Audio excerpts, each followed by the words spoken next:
Good morning and welcome to the service today. We are so glad you've joined us. I just want to let you know of what's taking place in the next few weeks here at People's Church. And beginning this Tuesday, we have our senior youth, and then Wednesday, we have our junior youth. They are doing the same event, and they are gathering at 6:30 to 8:30, and they are heading out to Saskatoon Park for the bike trails and also a barbecue. So they're going to have hamburgers and hot dogs. So drop off at the Reach 6:30 and then pick up at the Reach 8:30. Bring your bikes, and if you're not into biking, then there will be other outdoor activities for you to enjoy. Now, next Sunday, we begin our 9-week Immovable campaign. This is a church-wide campaign, and so our children, our youth, the Korean church, they're going to all be taking the same information in and applying it to their age levels, etc. But we want to invite you to come join us. This is the Sunday we begin 2 services, 9:30 and 11. Also, we have, of course, the classes for the children, grades 1 to 5 at the Reach, both services. We have the younger children, age 3 to 5, here at the church, both services. And so we hope you put this on your calendar. This campaign will help you, it will strengthen you, and equip you with themes and stuff that we're going through right now in our society. And so come on out, be a part of it. Also, on the 14th, the Monday to Friday, we begin our End the Day Stronger. So we are resuming 5 days a week, and you can take that in.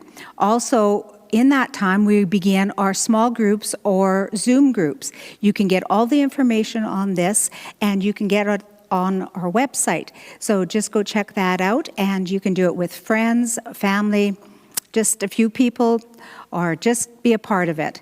So don't miss out on that. Also on the Wednesday, which is the 16th, we have our prayer and ministry evening for 1 hour, 7 o'clock to 8 o'clock here at the church on the 2nd floor. And you can come, bring your prayer requests, or pray for others. So come and be a part of that too. We are so excited about this series, this campaign. It's going through the whole church, and we just know that it's going to just benefit our local church here. So we hope to see you. Now, if you are a parent and maybe you've been staying away because we can't provide a nursery, we want to let you know that we have a family room upstairs on the 2nd floor every Sunday. And so come on out. You can take your children up there. The services are piped in there. And just don't miss out on church. We hope to see you soon. Good morning. Welcome to our online service today. It's good to be with you. Thanks for inviting us into your homes.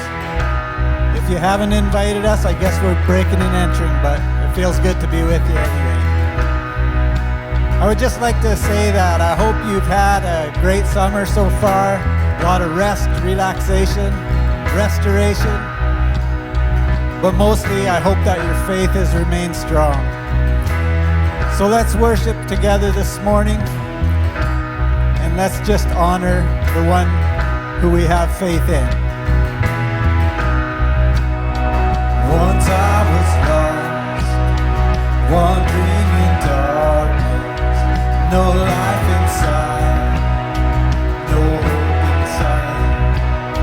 But he called my name, and he healed my blindness, set me ablaze. Now I'm alive with love breaking through my heart of stone. Love breathing to wake my bones. Love reaching out to save my soul. Love never gonna let me go. And now my heart, so full of worship, I can't hold back, I can't contain it. For all he's done, Jesus my Savior. I am ablaze and full of thanks for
Bless the Lord, oh my soul, oh my soul.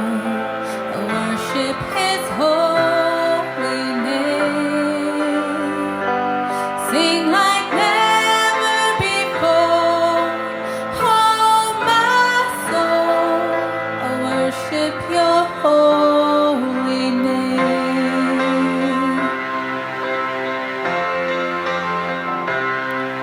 The sun comes up, it's a new day dawning. It's time to sing Your song again. Whatever may pass and whatever lies before me, let me be singing when the evening comes. Bless the Lord, oh my soul, oh my soul. Worship His holy name. Sing like never before, oh my soul. I worship Your holy name. You're rich in love and You're slow to anger. Your name is great and Your heart is kind. For all Your goodness I will keep on singing. 10,000 reasons for my heart to find. Bless the Lord, oh my soul, oh my soul. Worship His holy name. Sing like never before, oh my soul. I worship Your holy name.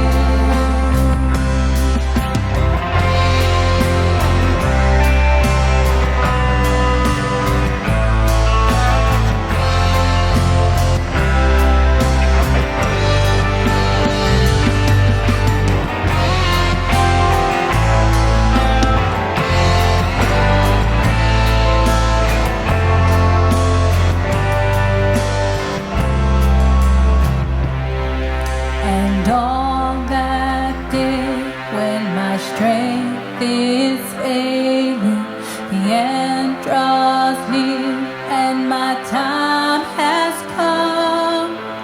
Still my soul will sing Your praise unending. 10,000 years and then forevermore.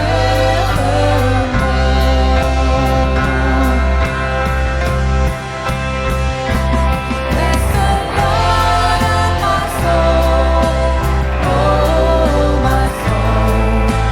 Worship His holy name. Sing like never before, oh my soul. I worship Your holy name. Bless the Lord, oh my soul, oh my soul. Worship His holy name. Sing like never before, oh my soul. I worship Your holy name. I worship Your holy name. I worship Your holy name.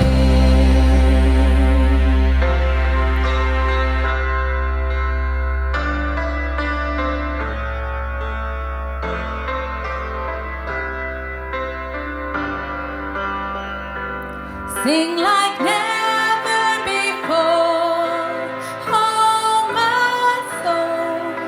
I worship Your holy name.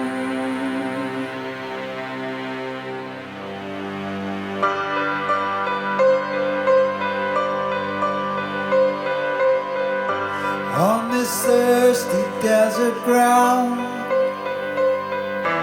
in a dry and barren land, I bow down.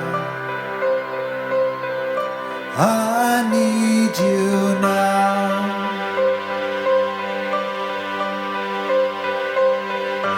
You are calling, I will come. To your river I will run. I bow down.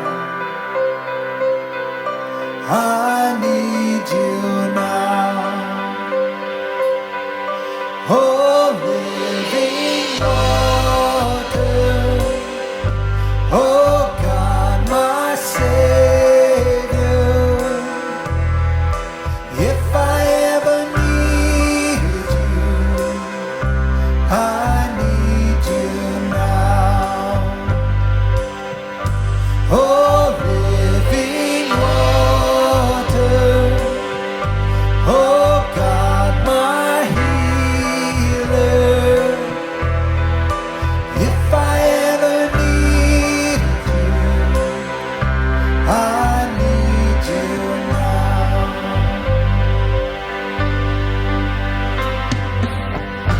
You're the start and you're the end.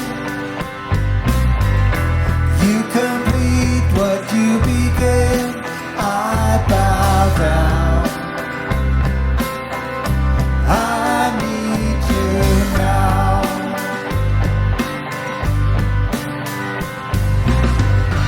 You are calling, I will come.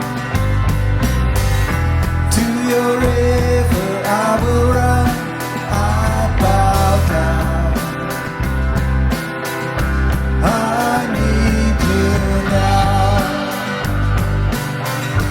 Oh, living water. Oh, God, my Savior.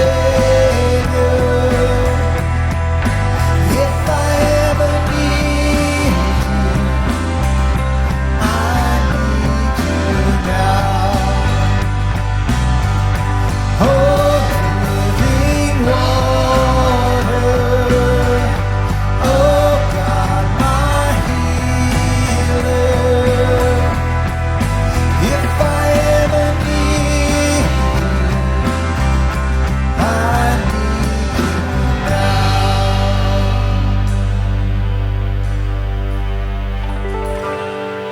Just like the desert needs the blessing of the rain, just like the winter waiting for the sun again, I need you now. Just like a river as it reaches for the sea, just like a song, it needs a sound and melody. I need you now. Just like the desert needs a blessing of the rain, just like the winter waiting for the sun again, I need you now. Just like a river as it reaches for the sea, just like a song it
tragic flaws, the tortured souls, the saints with feet of clay. Here's where sin becomes cliche. We come through wilderness and washed the cloud by day, the burning sky into dawn. Have you forgotten who you are? Have you forget whose trick you're on? Stay strong, you are not lost. Come on and fix your eyes ahead. There's a new dawn to light our day. Our day, we've gotta stay strong, you and I run for the prize that lies ahead. We've come too far to lose our way, our way. Get up, there's further to go.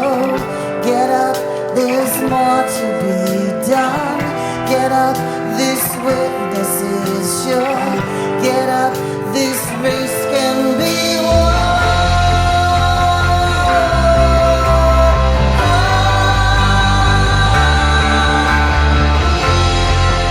This race can be won. Gotta stay strong, you are not lost. Come on and fix your eyes ahead. Our Father's dawn will light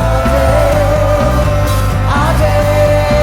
Come on and stay strong. His gift is sure, and His patience still endures. There'll be no letting go today. No way.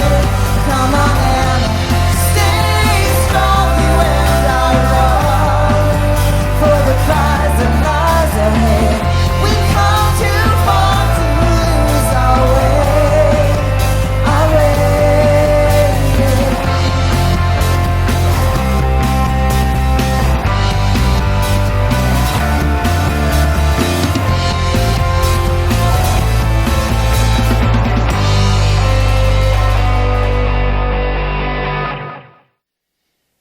Good morning. We're going to be continuing today talking about Israel's journey out of Egypt somewhat as our last weekend before we start our teaching campaign for the whole church next weekend. 2 services, going to be really cool. We get 2 services next weekend at 9:30 and 11, and we're going to be focusing on a teaching theme for 9 weeks, Immovable. Immovable, that's the theme. So, but today, just to kind of line things up a little bit, but also just as a great teach to all of us that have been believers, maybe for some time even, I want to teach you something that sounds strange. It doesn't sound like it should be this way. How many of you ever said that about life? It shouldn't be this way. Our marriage shouldn't be this way. Our economics, how difficult life can be, our health, all kinds of things, all kinds of trials come in life. But I've entitled today, Bitter Can Be Better. Not bitter of spirit, but bitterness that comes in life. Bitter experiences. Things that are not sweet to your taste, things that don't really fit with how you hope life would be. We live with disappointment all the time. You have a certain experience for a meal that's going to turn out this way. It doesn't quite hit the mark. Well, that's a bit of a bitter experience. But then it gets to the big things in life. We're constantly falling short of maybe the sweetness we want to draw out of each thing. Bitter experiences, though, are often the better teacher, the better enabler, the better equipper. They give you more fuel. They build you stronger. They can actually clear you up, clean you up, set you up way better than when things are kind of just easy going and it's all the way it should be. And many times one of the big questions people is asking when bitter experiences come is, why me?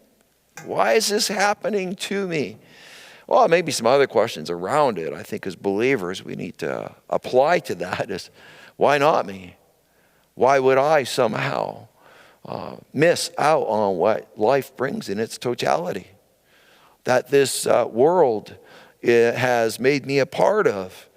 There is things in life that are going to come your way that you cannot control and turn it into just a wonderland or a fantasy land.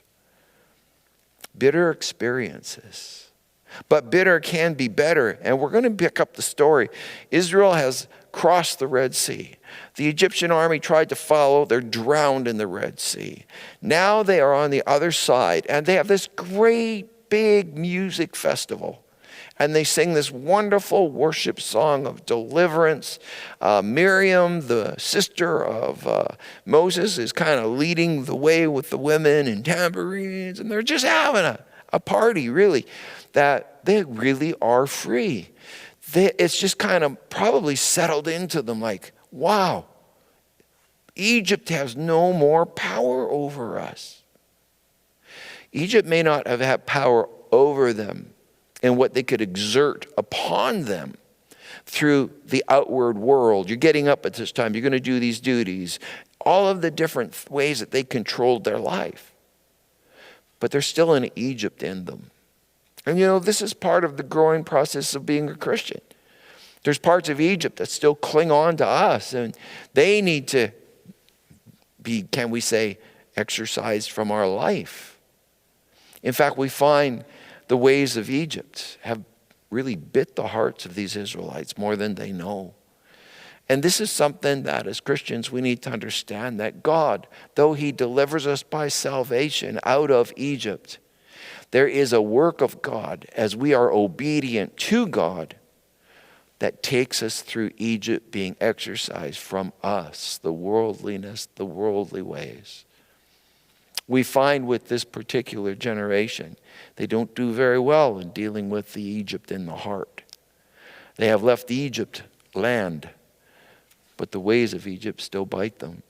Now, we pick it up 3 days after the Red Sea has closed in on the Egyptians. They've had the big party. They've sang. They're excited. Enthusiasm's high. And then 3 days later, here's what it turns into. But don't forget, it's a 3-day walk in the desert. And it's no fun going through the desert. They run out of water, of any water they brought. They can't carry enough on that. 3 days in, they're thirsty. Really, really thirsty. A thirst that you might not have experienced in a long time or very rarely in your life. And this thirst is just so got them. And they come to some water. It's actually to some springs called Marah. M-A-R-A-H, Marah. Now, when I go on a holiday in this July or end of June, usually when we go down to Marah Lake in BC, and that is an incredible spot where my brother has a few cabins, and he's gracious to us and lets us stay there for a time and enjoy the beauty there. It's not bitter waters there, but this was bitter. So just imagine they've been traveling 3 days. They are thirsty. Kids are complaining. And they come to this water and they expect to drink. You're just ready to really drink, thirstier than you've ever been. You've been there at least where you want that glass of water. You can hardly wait to down it. And they go to drink and it's bitter. It's gone bitter. Now let me read it to you. Verse 22 starting. Moses led Israel from the Red Sea onto the wilderness of Shur. They traveled for 3 days through the wilderness without finding any water. They got to Marah, but they couldn't drink the water at Marah. It was bitter. That's why they called the place Marah, or bitter. And the people complained to Moses. So what are we supposed to drink? Moses cried out in prayer to God. God pointed him to a stick of wood. Moses threw it into the water, and the water turned sweet. That's the place where God set up rules and procedures. That's where he started testing them. And God said, if you listen obediently to how God tells you to live in his presence, obeying his commandments and keeping all his laws, then I won't strike you with all the diseases that I inflicted on the Egyptians. I am God, your healer. We're seeing in this experience, their transition is quick. It takes 3 days. They go from this mountaintop experience, saved out, And that's often how we begin our faith in Christ. The deliverance, the freedom, the forgiveness, the mercy has just so overwhelmed us, and the brand new start. Not recognize there's a work of God now that can really be done in our hearts to free us from the inside out in ways that we can't be free without these kinds of tests and trials. So this trial comes, and it's a very real trial. Trials produce advances in us in 3 different ways. The first way is examination. They discovered 3 things about themselves through this test or this examination that they're going through. They took a good search and look at themselves. They can see things about themselves. And it's very important that we see these things, that we examine ourselves, that also that we are examined, that God is able to look in and point things out in our life. And here we see it. They discovered these things. First off, they discovered that their faith in God evaporated. Just evaporated. You may have been there when you really hit the tough time. It's a bitter experience has come your way. And the last thing on your mind is faith in turning to God and maybe calling out on God and leaning into Him in a trust that brings that sense of peace in the midst of a deep trial. You might be there in deep trial right now. And kind of your faith is really taking a shot. It's not practical because your faith was only within the celebration of a victory, not in the celebration of the challenge, not in the endurance in a challenge. And here we find them where their faith in God in 3 days has evaporated. They really just had a veneer of faith that covered this solid mass of unbelief, because that unbelief is still left unchallenged. It's something that those saved, they need to walk into the life that God has for them. And in that journey, He's going to be teaching them faith on the inside and building faith into them to really trust Him and lean into Him. Their question is, what shall we drink? What are we going to drink here? This has no trace of faith in it. It only says, what are we supposed to do now? What are we supposed to drink? It's coming from a deep disappointment, a deep kind of rebellion almost in this, is saying, you let us out here, what? You want us to die in the wilderness? That comes up in these kinds of trials. You led me out here. You took control of my life, and here I am in a desert, and I'm thirsty. My kids are thirsty. We're going through things. Their faith had evaporated. There's going to be a big challenge in your life at times that's going to make it seem like your faith has just been evaporated. It's gone. It's gone. I don't have much faith. I don't have it. Here's the good news about that. It takes very little faith. Jesus said, you have but a mustard seed. That's good. That's very powerful faith. Faith is so powerful. And so He's saying to us, if you just have a little bit of this, you got enough. And when your faith feels like it's evaporated, that's a good thing for you to evaluate and to see that you're really quite weak in faith, but you need to be strengthened in your faith. Not just complaining about your circumstance or situation. Their problem was they were in complaint, and they didn't move into strengthening their faith in that moment and taking the little bit of faith and maybe saying something like this. I don't know how God's going to do it, but we just saw Him part the Red Sea, so I don't know how He's going to do it, but we're thirsty. These is bitter. What do you got in mind, God? What a difference that could have made in that moment. It's hard to move from complaint. It's hard to move from that kind of world into looking to God with what little faith you may have and say, I don't know how you're going to do it. I don't know what you're going to do. I don't know when you're going to do it. But God, I know you have to do it. These are difficult things to go through, and your faith in God can evaporate. The second thing they figured out when they were under examination is that their love for God was very feeble. It was a very feeble love. Just 3 days before they're singing this song out of Exodus 15:1, it says, their love to God was very feeble in this. I am singing my heart out to God, / what a victory. This is just after the Red Sea collapses and they're free And they're just singing their heart out to God. There's this passionate singing of heart, and music is this idea of almost that romantic thing, that sense of love, that sense of God, I love you.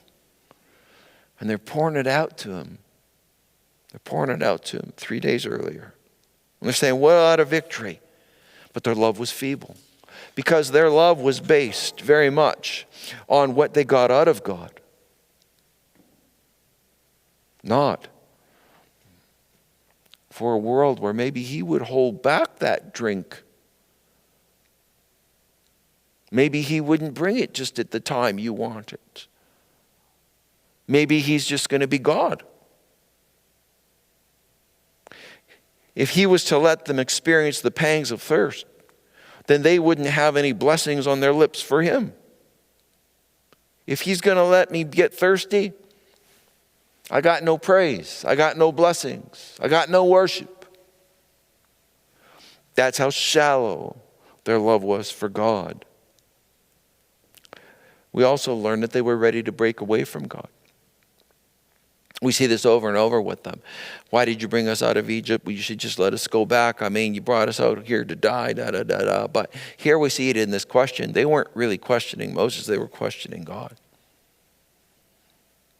They were saying, what are you doing? What are we going to do now? Where are we going to get water?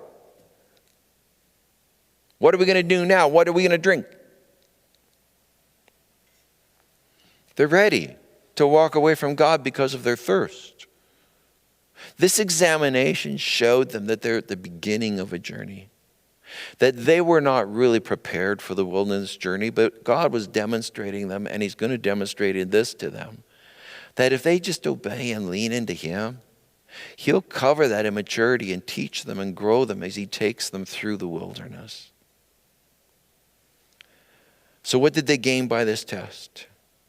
Well, it is always a gain to know the truth about yourself. And whatever you're going through right now, probably one of the hardest views to look at is the inside view and see yourself. But that is a great gain.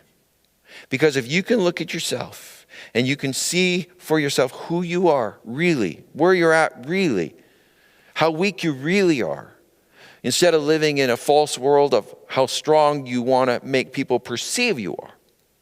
When you really get in touch with the reality of who you are, then you become what he wants you to be. You see, a captain at sea always has to find out his longitude and his latitude to know where he's at. And when you're kind of out and you're at the sea and you're in the middle of a storm or whatever, you need longitude, latitude to know where you're at. And that's a great gain because that tells you how far you are from where you need to go, and where you're at requires the certain strategies and certain responses. The Lord doesn't want us as his children living in some false paradises. He wants us to know the real picture, the inside picture, not the false picture of great strength when maybe we're not so strong. There was a church in Revelation out of the 7, the last one, that there came a message to from the prophet John, from the apostle John. And it says this: I know you inside and out. God is talking, obviously, the Lord. And find little to my liking. You're not cold, you're not hot. Far better to be either cold or hot. You're stale, you're stagnant, you make me want to vomit. You brag, I'm rich, I've got it made, I need nothing from anyone. Oblivious that in fact you're a pitiful blind beggar, threadbare and homeless. He's saying you're so disconnected from your true condition that your condition will not change until you see your condition for what it is. That's why when we go through trials, when we have bitter experiences come, they will bring an examination of our faith and our love and our commitment to God. But that's a good thing because we can learn. And those things are important to learn so that you and I are able to go on with change and trust in God.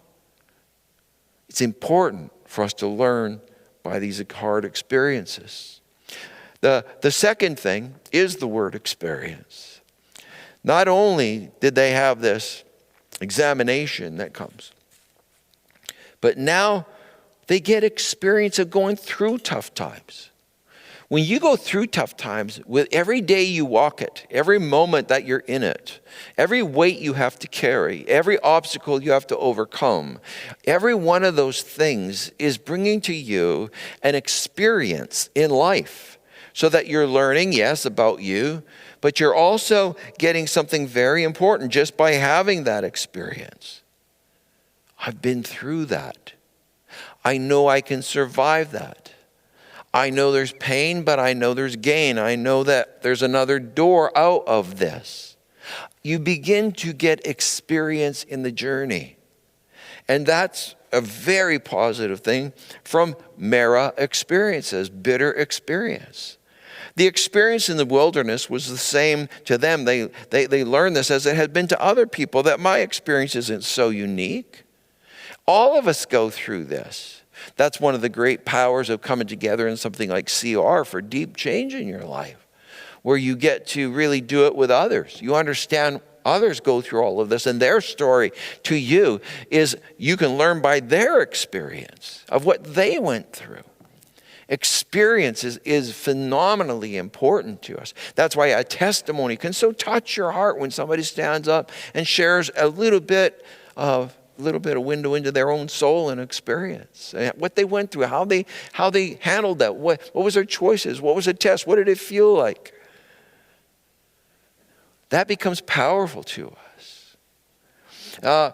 You see, we also learn this we get the experience of knowing that though we are new, the world is not. It's the same, and that the world doesn't love the followers of Christ.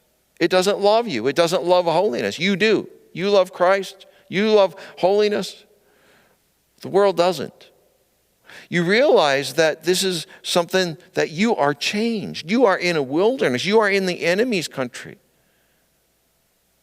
They experienced also this. They grew in experience in that they knew they needed to be wholly dependent upon God at all times. Not just when he covers up the enemies in the Red Sea, but when instead the thirst cannot be quenched. There's no water to pull, and the thirst has got your full on attention. And that's a time when we have to also know we are just as wholly dependent upon God as when the Egyptian army had us cornered against the Red Sea. It's not just at the big times, it's at all times. The daily needs, the daily struggles. Oftentimes we are so long in coming to God. We take too long. We don't come to him in this whole dependence, saying, God, boy, today was a tough day. Instead, we just take the tough day, chew it over in our heads, instead of turning it into prayer and a desire for wisdom and an openness to hear. We turn it into ourselves and trying to sort it through, find our way out, look for the other options. Look, it's good to look for those things. At the same time, first what you should do is turn it into prayer and share with God. You are wholly dependent upon him. There's more around you going on than you can even see. So you need God at all times, every time. They also experience that God and God alone is the provider. And you know the thing about God's provision? Through that experience, they learned that it's him. Nobody around there at this time could do anything about Mara Springs. Moses couldn't. Nobody could. Nobody had any magical cure for being 3 days in the wilderness. No water right there. Nobody could turn that water sweet. Nobody could do it except God. And that's where, again, when we understand it's God alone that provides, it's funny how that can work for us. Sometimes we think we're the great provider. No, God is the great provider. And he's the only one that does. And God will provide not when you ring your dinner bell, but when he rings his. Sometimes he just wants to up your appetite so that he reminds you and you get really clear, man, I got nowhere to go for this provision. I've been cornered. There's no resource for me to do. I've done all the beg, borrowing, and stealing I can to try and make it. No? God is the one that rings his dinner bell when he wants you to come, and he'll let you realize that through letting your appetite grow before he sets the table. They also learned by experience that God could make their bitters into sweet. We want to get rid of our bitter water very quickly, usually when it comes into our life. We're expecting it to be good, and we take it to our lips, and we take that first drink, and it's bitter. It's hard. We want to throw it out. Don't throw a drop of it out. Don't throw a drop of it away. This sounds strange. No, because God can turn the bitter to the sweet. You must accept your afflictions. There is an acceptance of affliction that I'm going to be tested. I'm going to be tried. The trials are going to come. I'm not looking to live a life without trials. Jesus promised me a life of trials. In fact, the bigger my dreams, the stronger my vision, the more trials you're going to have. The more you want to change your family, build your family, change your economics, build your wealth, the more you want to do the good stuff, you're going to have great trials. These are your education in faith and strength, and they must be embraced and engaged because it's through them that you learn faith and are strengthened, and it's also through them that you get strong. You know, when Job, and he's the one that his trials are the most famous in the scriptures outside of Christ's own cross, when he could say this, the Lord gave and the Lord has taken away. Blessed be the name of the Lord. He was blessing the name of the Lord for the giving and the taking. Through his faith, what he had then was something that God was perfecting in him, where God was ever present in what he gave and what he took away.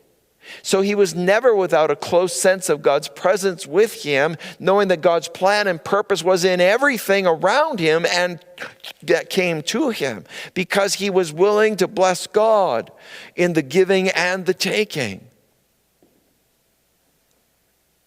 You may be going through some very difficult circumstances. The nature of this world is loss. We lose ones we love. We lose many times the securities that we've built up. We lose all kinds of things in this world. But God is constantly through that making us something special and preparing us for the next. He's working his grace in us at the same time as looking after us. They learn by experience also that God works by his own means. In this case, a tree, not Moses' rod. Now, Moses' rod was used at the Red Sea. Wouldn't you think that, well, Moses, just take your rod, dip it in the bitter waters, and it'll become sweet. But it doesn't work that way. God uses his own method. He says, there's a tree over there. I want you to take those sticks, those trees, and throw it in this bitter water. Brand new thing. We always want to go to the old thing. We always want to go to the familiar thing. But God has very unique ways of working in our life, and it's part of him communicating to him that he is never without new means. He never wants you to have a little incantation that you repeat over and over and over and over again. He wants you to be in a relationship where you hear him and obey him, and you take the stick this time and throw it in. It's not the rod this time. What's he going to use in your case? I guarantee it won't be what he's used before.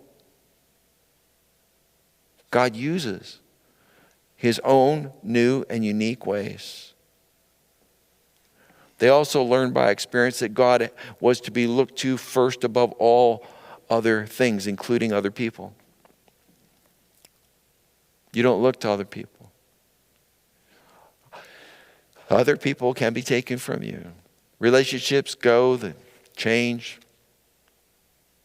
There is a base reliance you must have upon God, that you look to him first above everything else. The third thing that got really advanced in their life through trials was education. They learned not to trust in their own strength or abilities. They really did learn that. They learned that they can't do that. That's not good enough for this wilderness journey. It's not good enough for today's challenges. You are not strong enough for everything that's coming your way, even in this day, for you to pretend so.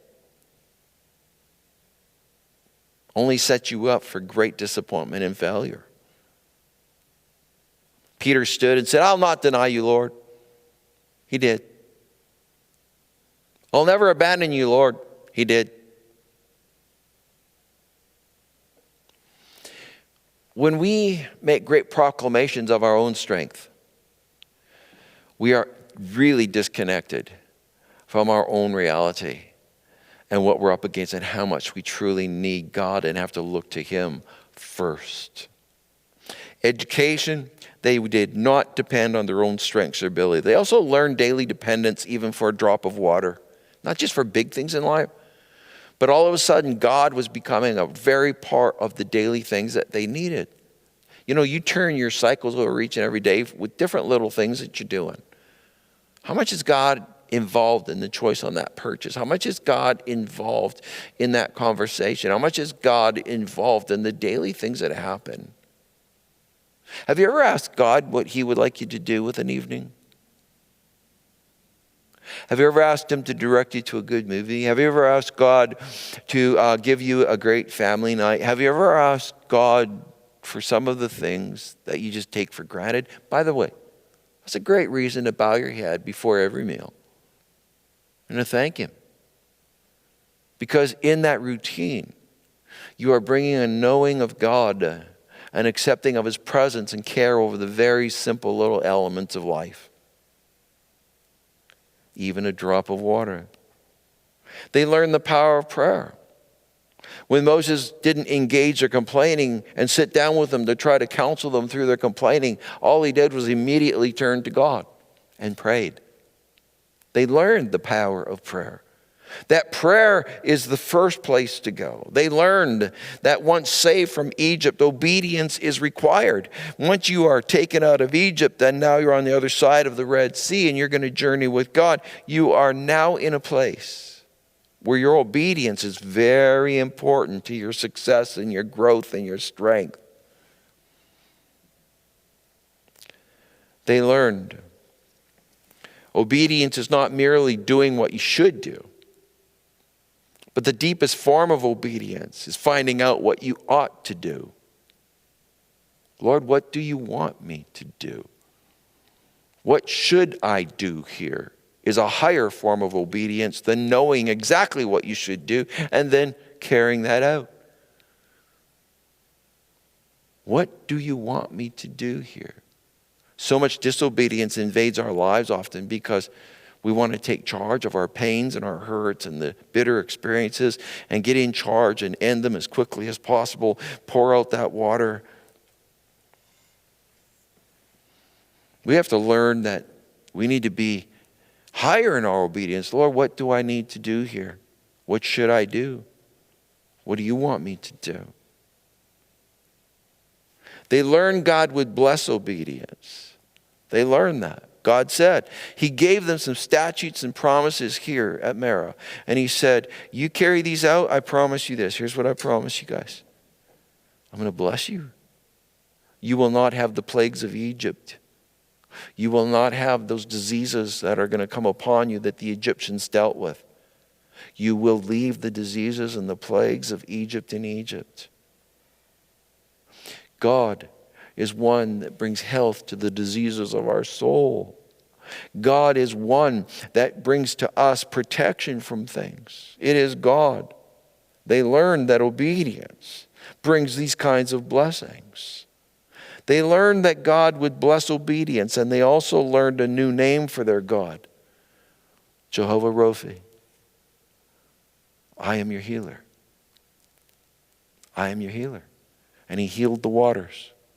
Those bitter experiences, He'll heal the bitter experiences. He's Jehovah Rophi.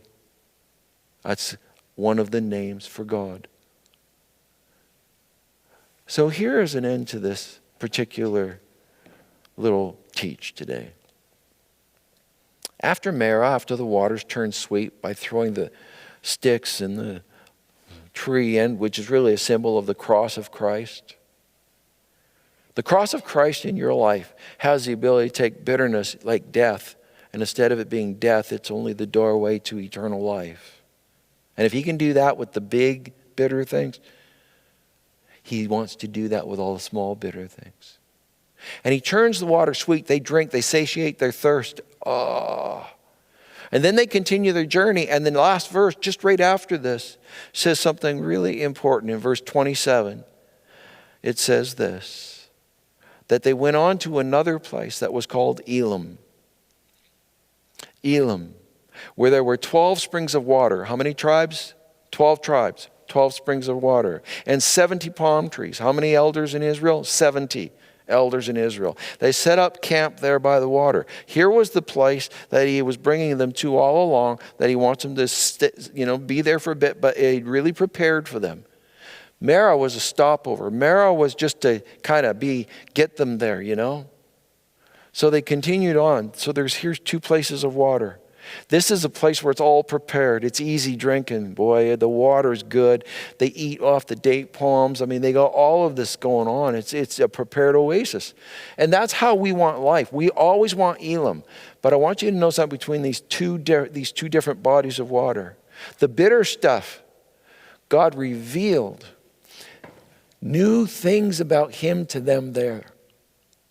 He gave them blessings and he gave them structure, and he gave them his new name, a new name for them. He showed a side to them that they needed to see, that he is their healer. They didn't get a name from God at Elim. They didn't get any miracle. There was no miracle at Elim. There was no new ordinance or promise or truth that came to them at Elim. New truth. A side of God that he wanted to show. A miracle. That was all at the bitter waters. So think about this today. Maybe you're one that as soon as you get a little bit of bitter taste, you start trying to toss that out. Stop. Look to God with the faith that you've got. And instead of complaining about the bitter water, say, God, I don't know how you're going to turn it sweet, because you're going to choose your own ways. But would you turn this bitter water sweet and show me more about you than I could ever learn at Elim? I want to learn what Marah teaches me. That God is my healer. He works miraculously. And he gives me great truth. This is the great gain of bitter experiences in our life. Let God do his deepest work in you if you're in one now. God bless you. Enjoy the rest of your day.